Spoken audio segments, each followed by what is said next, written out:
It is a review of Brahmanandam. Just 2 hours 20 minutes రన్టైమ్తో present ఇప్పుడు థియేటర్స్లో తెలుగులో రిలీజ్ అయింది.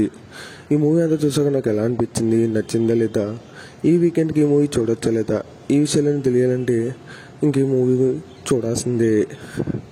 సో ఇంక ఈ మూవీ అంతా చూసాక నాకైతే పర్లేదు అనిపించింది. ఎందుకంటే ఈ మూవీ స్టోరీ చాలా కొత్తగా ఉంది. ఒక మంచి కొత్త స్టోరీతో రియాలిటీని ఎక్స్ప్లెయిన్ చేస్తూ మంచి కామెడీ టైమింగ్తో మూవీని అయితే తీసుకెళ్ళిపోయారు. కానీ మూవీ అయితే కొన్ని చోట్ల లాజిక్ లేకుండా కనెక్ట్ అవుతూ ఉంటుంది. పర్లేదు, ఒకసారి చూడొచ్చు అనిపించింది నాకైతే. ఓవరాల్గా అందరి యాక్టింగ్ అయితే బాగుంది. హీరో యాక్టింగ్ కూడా డీసెంట్గా ఉంది. అలాగే బ్రహ్మానందం గారు అక్కడ కామెడీ కూడా బాగుంది. వెన్నెల కిషోర్ గారి కామెడీ కూడా బాగుంది. ఓవరాల్గా మూవీ అయితే బాగుంది, నాకు నచ్చింది. ఫ్యామిలీతో చూడొచ్చు, అడల్ట్ కంటెంట్ ఏమీ లేదు.